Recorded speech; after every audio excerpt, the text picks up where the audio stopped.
Hello and welcome to our lesson on evolution of the Earth's atmosphere. Okay, so this lesson is about one of the scientific ideas about how the Earth's atmosphere may have changed over time. It's one that they love to ask questions on. There's often a 6 marker on it, or there's often a longer question where there's multiple marks for it. So it's well worth becoming very familiar with this topic. What I would say is this is not difficult science, but you do need to memorize some key information. So just make some notes and learn it properly. So we're going to go from the Earth, we think, or what some people think used to look a bit like this, so like a ball of fire, and of course now we look like this, and how we've gone from this to this. Okay, so some scientists believe then that when the Earth was first formed, the atmosphere looked something like this here on the left. So almost entirely carbon dioxide with a little bit of nitrogen. These days, you would know this from biology, but you do need to know these numbers. 78% nitrogen, where's that come from? 21% oxygen, where's that come from? Why is there very little carbon dioxide here? So this little strip here, 0.04% carbon dioxide, plus some other gases, argon, some noble gases, water vapor, that sort of stuff. So how has it moved from almost 100% carbon dioxide to almost no carbon dioxide? Where's all this nitrogen come from, or where's this oxygen come from? And that is the story of the evolution of the atmosphere. Okay, so I've left this date in because you may be asked how old they think the Earth is, or some people think the Earth is, and the answer you need to give is 4.5 billion years. So that's kind of where they think this all started. And you need to know that in the beginning, this was not an Earth fit for life. We've got intense volcanic activity just about everywhere, erupting, spewing out loads and loads of different gases from the centre of the Earth. And these gases are important because, look, you have water vapour. Okay, so you've got water, but it's a vapour, it's a gas, so it's hot. Tons and tons of carbon dioxide. That's not good. We've got tons of nitrogen, so maybe this is where the nitrogen's coming from, and we've got some ammonia, which of course again is a poisonous gas, so not somewhere you'd like to hang out. So over time, we know things cool down over time, and the Earth is no different. Over time, the Earth begins to cool and the crust becomes solid and there's less volcanic activity, and all those gases that were pumped out into the atmosphere are also cooling. Now, of course, water, being what it is, has a low boiling point, so it begins to condense and it begins to form as rain. And as it falls as rain, it starts to fill in the gaps and the holes in the land, and it forms the oceans. So we now have liquid water. That's important because liquid water is crucial for life.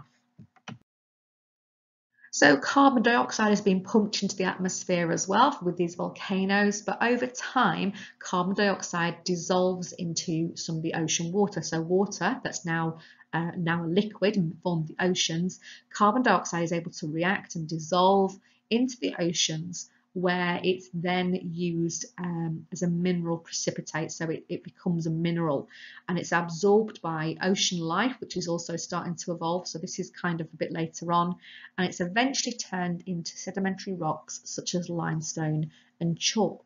So any kind of seashell you would find has got a lot of carbon in it, so it's calcium carbonate. Coral reefs are calcium carbonate. So these animals absorb this carbon dioxide and convert it into a material they can use for their structure.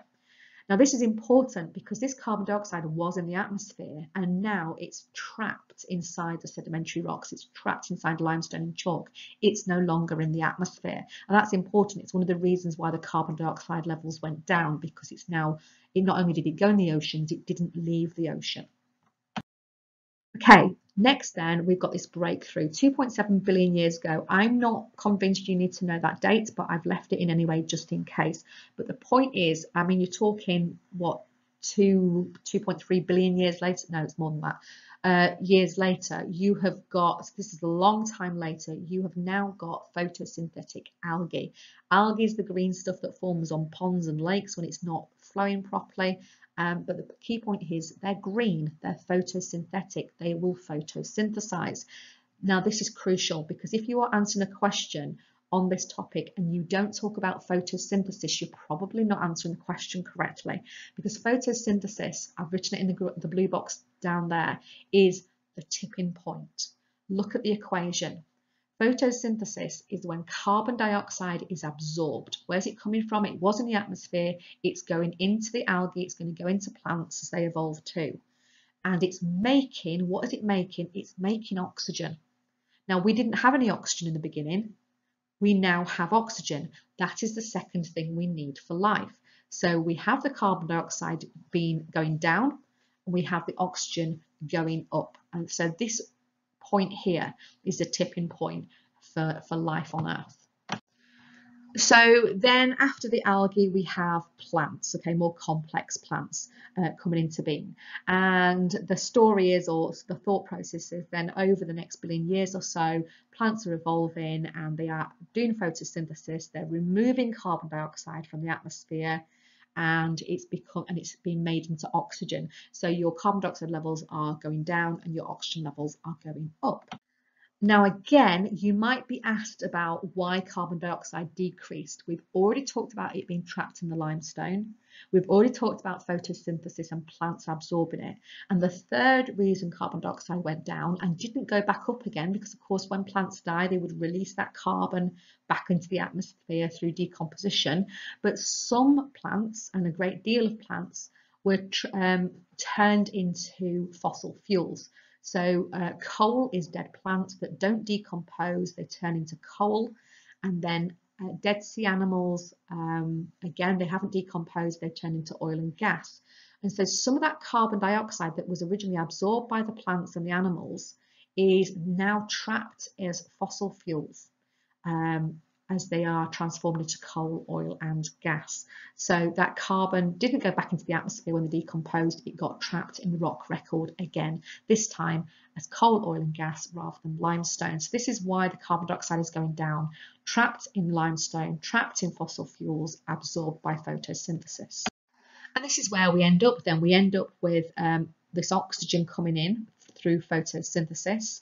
The carbon dioxide has gone down because it's been trapped in the rock record, limestone, fossil fuels, and it's absorbed by photosynthesis.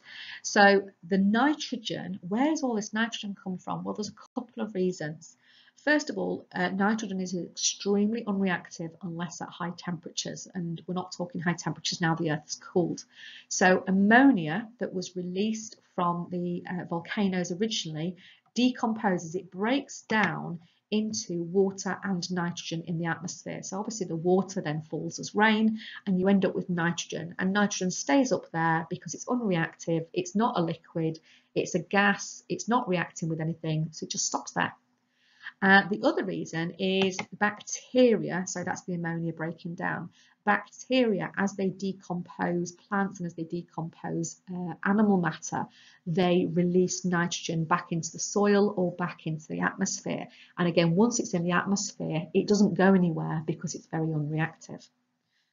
Okay, so that is the end of this lesson, guys. I hope that's been helpful for you.